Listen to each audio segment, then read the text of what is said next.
Hi, this is Andy Gold, andygoldteaches.com, and the first thing I want to show you today is about making slideshows. This is where you go to make your slideshows. Basically, once you're in your Google and you've signed up for Google with a Gmail account, of course, you've got this Drive. So you can click on your Google Drive and you get into Google Docs. And if it's not Google Drive, you'll also be able to get to it with Docs. Let me just show you. So if I can just type it for you up here, go to, will work for a minute,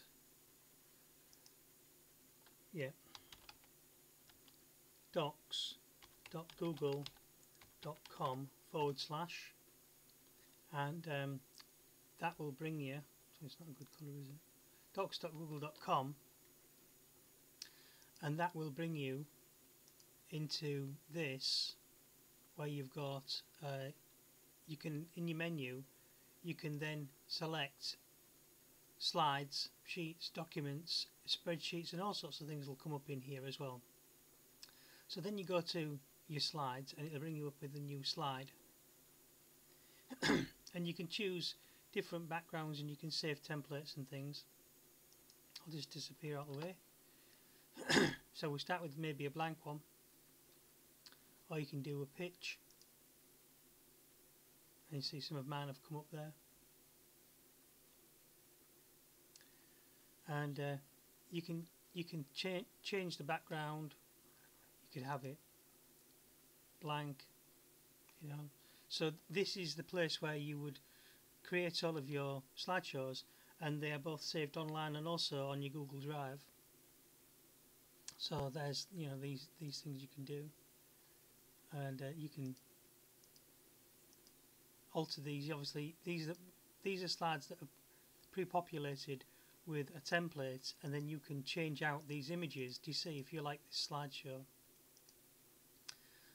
Milestones. Look, there's lots of things in this, you know, how to sign up, things.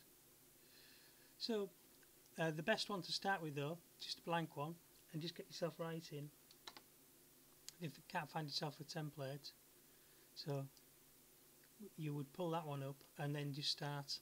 Let me just pull this up a little bit.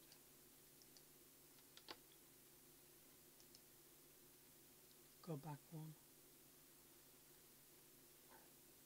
Blank. So a blank one, and then from there you can actually import your images. So if I wanted to put a banner in, some of the banners are created elsewhere in another tutorial, you'll see. And I'm just going to keep this one short to here like this, so you can bring this in. You could bring a banner in. This is one I was talking about in the next video, with the import the full actual banner. I'll show you.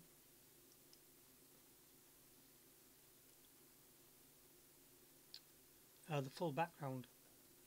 Then the next one would be one with just a banner at the top. For now, oh, you've got your albums as well, and you can bring all your pictures in from outside by URL as well. Albums, you know, you have different things stored on different photo storage websites. So there's the whole thing. This is one for me presenting, where I'll be using an image like this. The other thing to think about is, if you're using an image like this, make sure it's one that you're going to be happy with in the presenting. If I'm wearing a red shirt and different colour glasses or whatever, so that might not be congruent. But the thing is, I can also take a picture, put it in the slideshow, and drop it in behind everything at the last minute on the day, which is another trick, another, I would say, more advanced trick. One, it takes a little bit more. It's easy to do, but all you do is you just drop it in behind and replace this image with all the ones that you've with a brand new one you make brand new today, and it updates your image. However, just using any sort of placeholder, your standard placeholder that you use online as your online icon image of yourself, will be fine, as long as it's about the same dimensions as what you're going to, if you're going to put a video over the top of it. And I'll show that in a later video. So what we're going to do, you title up your presentation, of course, whatever you want to call it. My new presentation. And then all of this just works like a web processor. Basically, you can add new slides in. One of the ways to do it though is not to add a new slide in, is to actually duplicate the slide you have. On this particular slide setup, we haven't finished actually putting in the slide boxes, the text boxes. So this image, what I've just imported, is actually up front. So I'll just delete these two slides to show you what I mean. Get them out of the way. Those two boxes there are actually behind this image. Oh, I meant to delete it. I usually press delete on the keyboard. So what's happened here is this background image, you've got to select it, needs to be sent an arrange button there, in the order, sent backwards. You can either send it backwards one or send it all the way to the back. Send it all the way to the back is always the easiest thing to do, but sending it back one in this case would have only just sent it if you've had different layers on this slide. Would have only sent it just back one. Now, two things you can do is sometimes I like that as my main key presentation slide, so I might leave that like that. Other times I might want to bring this background image, take a copy and put it, it's because I'm using Firefox, so I'll use Ctrl and C to copy it, a brand new slide. Now the brand new slide uses a different presentation layout. You see this one's got these two boxes in here that I can type into, which I haven't written in of course yet. This one we'll just paste over the old image back in there. Again, we'll send it back to the back. Boom. And now we've got these two boxes which are in different places. This one I show in a later video of how I just, all you do is you drag it. These are in three states, these boxes. So if you can't make it do something, it's because it's not in the right state. The first state would be in this black with black text where it's not selected. The second one would be where it's usually people do this, they click straight in it like that, and so I call that my second state. But the third state people don't always see is the one where it's a blue border with the text in. So this one is first state where it's black on black, second state where you've clicked in it to type, but the third state is where you've just clicked on an edge of it or on this blue dot, and it gives you this with the actual thing. Now if I can pick this up, it gives you the text in there as well. If I can just pick this box up, let me just undo 1, 2. We just need to get that crosshair like that, and then we can move this thing around. Okay, and that's where I brought it down to here and then shortened it and repositioned it to use it in this bottom thing here. Another thing you can do with it though is you can just press delete on the keyboard when you've got it in its third state, which is this blue title and the words inside of it, and we can just hide the whole thing. Then what we did was we resized this text box here to that's somebody who's coming in the room, sorry about that noise, to do this. And then another thing we can do is we can copy this box by again Control C and then Control V. On a Windows PC, I don't know what it does on a Mac, you work that out for yourself. You should know these things. This isn't about teaching you too many computer basics or anything. This course is all about, you know, you should already know how to copy and paste and how to control your PC. So I make no apologies for saying, you know, you should know that these things, they're pretty standard these days. And I think it can be, and I've also been accused of being a bit patronising occasionally, but it's only because I don't know what you know, so I hope you understand. I have to know that you know certain things. We've got current text. I'm going to change the text size to 24 in both those boxes. Then when I duplicate that slide, I only know that because I used this particular layout in the last, well, it's the next video for you. So you can say apply as layout, you can change your layouts around as well. But all I'm going to do is I'm going to duplicate this slide. I'll use this one as my template. So now I'm going to move this one up. This is just basic standard procedure for you. Before my presentation really doesn't start at 1, and I'll just call this the template, because I can delete them, and when I finish the whole presentation and I'm happy, I can delete all the template slides. I make a new template slide for every one, so I know that's my template slide. But then I might make a copy of that one without those two in, without those two words in, and do that, duplicate it, and then so I've got a few duplications of it. If you do duplicate and you don't want to have to go through all this clicking, duplicate a slide and then keep doing that, 2 clicks of the mouse, you can actually, once you've got it duplicated, just go on to redo, and every time you click redo, it'll just keep putting brand new slides in. Okay, so I've got loads of those to be going at, and then you can just move on to your next slide each time. But the very first slide, I would keep that as my template slide, like that, because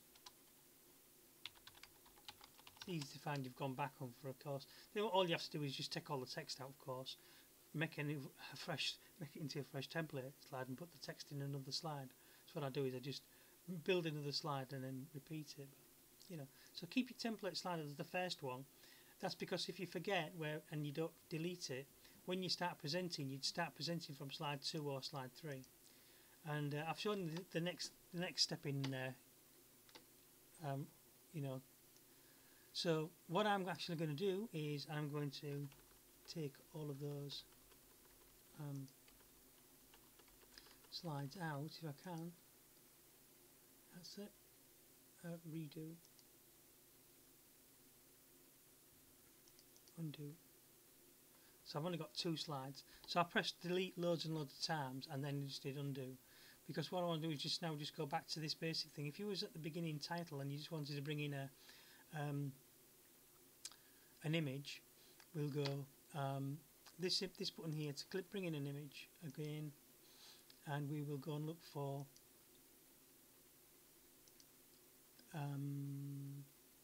headers and banners, and I brought in sort of like you can make any PNG image fit. This was one I used for email, which is only 406 by 76. It doesn't really matter what the size is, but if you get the size as near as you can to the size of your slideshow when it's going to be presented, it'll make the image look better. So if you use a small image and you drag it up, it seems to look, you know, like this.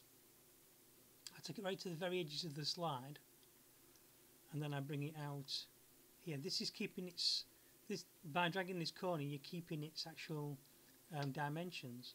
But if you grab it here, you can squash it. Okay. So it depends on how you want to put that in. That's not particularly good high quality banner at that size because it's a small banner. Let's have a look at it in comparison. We will create a new slide and we'll bring in a new image, different size one.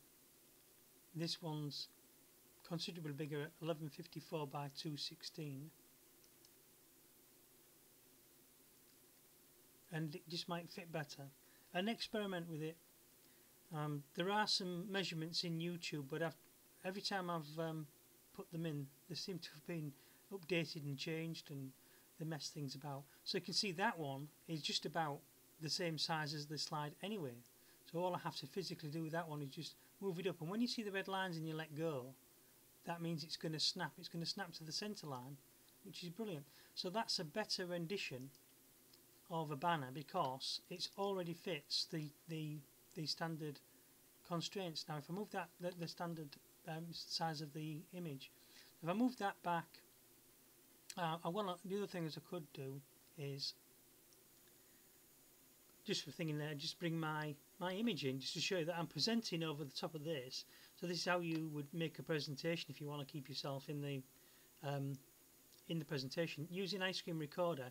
Of course, I'm at 15 minutes and I'm going to be stopping this in the next 4 minutes because I like to make my videos no longer than 20 minutes if I can possibly do so. So this one's just like an intro video to this, and I just wanted to make this one beforehand. I'll re-show some of this stuff. So we're going to send this image to the back. We're going to delete this because we don't need this box for anything.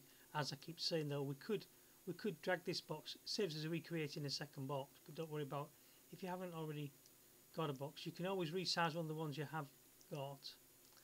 Now I've lost control of it, just a second, and I can't get behind my image. So I've just gone underneath there. So you could resize and drag this box around until you've got it where you want it, the size you want it. It won't let me grab underneath there. Oh well. I can move that box as well, I think. Range, order, send backward, and now I've got that one, you see. So there's always a way around it. And then of course I'll move that out of the way. I've just left that on the screen so that you can see what's going on, and generally keep within this other boundary that you've got here, and then you can type in there your website address in there, as well as your, you can either make your text larger or you could make the box smaller, whichever you want, and then centralize it. So you can bring in all sorts of different images, and basically this next box here just wants making that big, so you can present in that box like so. We don't want it to go over this this box here, so we can actually take this box and drag it a bit further down to there, so it snaps to the top line if you saw that. And then once it's snapped to the bottom of the actual text box, not to the outside of the frame, then you've got a better chance of positioning it just right. And of course you can still squash it, things, but when you've clicked off it, of course, it doesn't show too badly. And then this banner is a little bit too wide, deep should I say, and then I would make sure I've got my font set before I duplicate the slide. So I'll go with 24 again, and then you do all the usual stuff. Duplicate your slide, make this one into your template, temp, can't spell this morning, so I told you. Anyway, so there you are, that's how you do that. Then you would write in this one and you'd make slide 5 your starting template. And I also like to do this, go into the More tab, grab your spots, your actual bullet points, and start bullet pointing. So,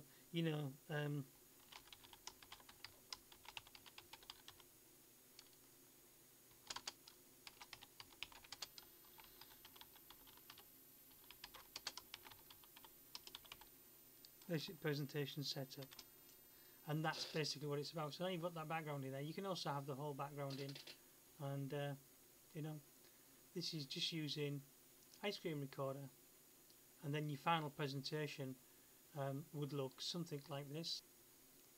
You just go into present mode, and it'll come up, and there's your presentation. And there's a presentation with me talking over the top of it. Of course, then you would resize your capture window and put your image in like this. So again, you can present and talk. Okay, but you'd prepare your slides first, of course. We're just over 20 minutes, and I'll catch you in the next video. Bye.